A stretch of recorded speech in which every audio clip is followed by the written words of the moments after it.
The flop hits me pretty hard. I have a pair, open-ended, and runner flush draw, and then the hijack c-bets to 150. So I think I would be a coward if I don't check raise on this flop. 430, 430.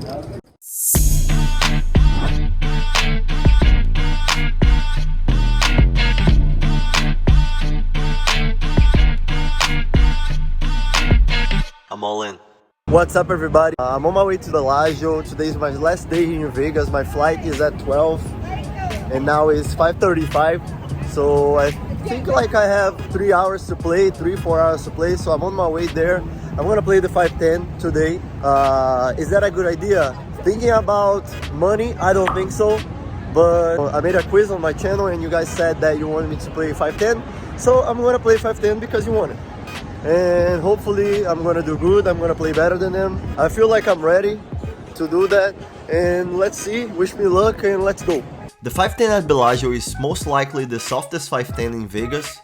I start buying in for the 2-5 because there were no seats available at the 510 yet. The first hand, I'm in the cutoff with pocket sixes. It folds to me. I raise to 20. Only the big blind calls. The flop comes ace, ace 5. That's a good flop for me. Most of the times I'm gonna still be winning here. He checks, I'm gonna c-bet to protect my equity. I c-bet to 20, big blind calls. The turn is a 10, not ideal, but that's not a horrible card. He checks again, and I check back. The river comes another 5. He might have a 5 in his hand because he called flop. He checks, and I check back again, and he shows king 10 of diamonds, making a pair in the turn and winning the pot. Second hand, I get pocket jacks on the button. Under the gun +1 raises to 20. I'm gonna 3-bet here. I 3-bet to 60 in position. Under the gun +1 calls. We go heads up to the flop. The flop comes a beautiful one. 8-4 deuce with 2 clubs. He checks to me. I'm gonna bet here for value. I bet $70. He calls. The turn is a king of hearts. Not a great card. He checks fast. Even though the king of hearts is not a great card, it's not horrible as well. I think the worst card that could come is the ace in this case. But as the king is not ideal, I decide to check back. The river comes a club, a 3 of clubs, not ideal as well. He checks and I check back again. I show the jacks and he mucks. Next and last hand from the 2-5. I get this ace jack offsuit. I'm in the cutoff, it falls to me. I raise to 15. Only the big blind calls. The flop comes ace high, ace 9-6 with 2 spades. I have the jack of spades. He checks to me. I bet 20 and he calls. The turn is an 8 of clubs, pretty much a blank. I don't think this turn makes him improve to a better hand than mine, unless he has some combination of 9-8 or ace 8, which would be pretty unusual. So when he checks, I'm gonna keep betting here. I bet 45. He calls. He seems like a good thinking player, so he could be calling me here with just a pair, thinking that I'm trying to represent the ace, which I could be doing if I didn't have the ace. The river comes a blank, a 4 of clubs. I don't think he would call the flop with 7-5, so I'm pretty sure this 4 didn't hit him. He checks again, and here I think it's a great spot to try to get a thin value from worse aces than mine, or even a pair of 9s. I think he is capable of hero calling with some of those hands, so I'm gonna bet here for value. I bet 105. He calls. I show the ace jack, and he mucks. I finally get called for the 510. After a few orbits without playing, I get this 4-5 suited from the under the gun +1. I decide to raise. My image at the table is probably of a tight guy because I haven't been playing any hand before this one. So I raise to 30. The hijack 3-bets me 280. I'm getting ready to fold, but then the big blind calls 80. So now I think I have a pretty good price to call here with a suited connector. I have to call $50 for a pot that has 195 and my effective stack is $1,000. So I call. The flop hits me pretty hard. I have a pair, open-ended, and runner flush draw. Big blind checks, I check as well, and then the hijack c-bets to 150. Big blind folds, and I think here is a great spot for me to check raise. He has many overpairs in his range, but he also has ace king, ace queen, ace jack, king queen, king jack suited. And maybe he even has a bunch of hands that he just 3-bets me light. So I think I would be a coward here if I don't check raise on this flop. The question now is how much should I check raise? Because my effective stack is 950 now. So I want to make a size that I can put pressure on him and that I can also find a fold in the turn or the river. So I decided to go with 430. 430. 430. So I have 520 behind to shove in the turn.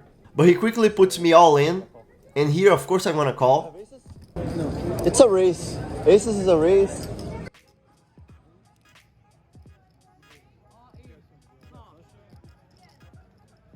The turn comes a 8 of diamonds. River comes a king of clubs. I show the 4-5 for the straight. And he shows jacks with the jack of hearts. In this case, I had 45% of equity to win. I think I played well. There are some people that will fold those jacks. And if he folds the jacks, I'm gonna get a $400 pot. And when he calls, I still have 45% of equity, which it is still profitable. If you count that there were $400 in the pot and I risked $950 to get a $2,050 pot. So that's pretty much break even, and I end up winning this hand and taking the pot. Winning 1,045 in little less than an hour of game. Next hand I'm in the small blind. Under the gun +1 raises to 30. Middle position 3-bets to 100. And here I'm just gonna let it go. If I decide to join this hand, I'm gonna cold 4-bet here, which I'm not feeling is a good time to do that. Next hand I'm in the button with black queens. Low jack raises to 30. I'm gonna definitely 3-bet here. I 3-bet to 100. Big blind goes all in for 100. Then the under the gun 4-bets to 310. He limped raised pre-flop. That usually shows a lot of strength. And that's the reason why I usually do that with ace-5 suitor, for example. And if you follow me for a while, you already see me do it with those hands. So when he does 310, even when I'm with queens, I'm feeling bad here, because I feel a lot of strength from him, especially because there is a guy that is already all in, that it wouldn't make sense at all for him to be doing that with a marginal hand. So I'm feeling like the best case scenario here, he will have ace king. I might be wrong, I don't have a lot of information about this player, but here the effective stack is really deep, and I think it would be a mistake to 5-bet here with queens. So I decide just to call in position and analyze the following streets. The flop comes deuce 4 king rainbow. He c-bets to 200 and I decide just to fold here. Afterwards he shows aces. I'm glad that the king came in the flop, because otherwise I might decide to call at least one time in the flop and lose $200. The next hand I get queen jack suited from the big blind. The button limps. Out of all the players in this table, he seemed like he was the weakest one. I'm gonna raise here. I decide to raise to 40. Everybody folds and I take it down. Next hand I get pocket jacks. 2 limpers in my right again. Great spot for me. I raise to 50. And then the small blind 3-bets me to 200. Everybody else folds. I think about 4-betting here, because he seemed like a really good player. So I think jacks is most of the times winning his hand. But I think if I 4-bet here, I'm gonna be putting a lot of pressure on him and maybe making him stay in the hand with the hands that are beating me, like queens, kings, aces, and ace king that is flipping. In the hands that I'm beating, like a lower poker pair than mine, ace 5, ace 4, ace 3, ace deuce suited, that I think there are in his range, those hands would probably fold if I 4-bet. So instead, I decide to call and play in position with an effective stack of almost $2,000. The flop is not too bad, 8 queen queen rainbow. There is no way I'm gonna fold for a c-bet here. He c-bets to 150, a third of the pot. I take a while and call. The turn is a 4 of spades, pretty much a blank. He checks now, and I could bet here, but I decided to control the pot and protect my checking range by checking with a pair of jacks. The river comes a 4 of hearts. He checks again. If he check raises me here, I'm gonna be in a really tough spot. So I decide to check back. he shows ace 4 Oh my god. of clubs, making trips in the river, getting really lucky, and takes down the hand. The hand right next to it, I get pocket 7s from the cutoff. I raise to 40. The same player calls me from the button. Big blind calls as well, so 3 players see the flop. The flop comes ace, ace, 9 with 2 clubs. Big blind checks, and I feel like here I have to bet.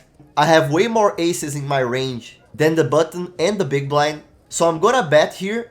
I bet a third of the pot, 40. There are gonna be many times that I'm winning this hand here. Hopefully they don't have the ace. Hijack and big blind call, so that's not good news. The river comes a great card. I hit a full house.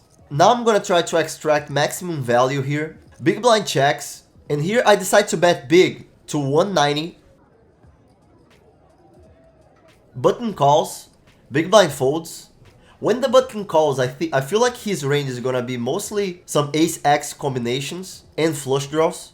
The river comes a 10 of clubs. If he had a flush draw, he got there. So I'm gonna bet an amount that the flush draw calls me.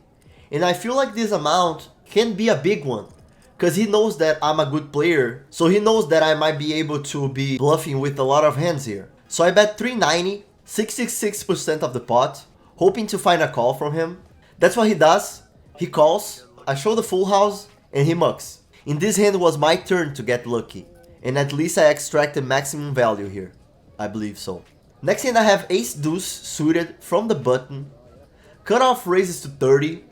And here I feel like I made a mistake. I should definitely 3-bet this hand. But because it was in the end of the session, I was already winning pretty well. I decided to just fold, winning 942 in around 2 hours of game in the 5-10.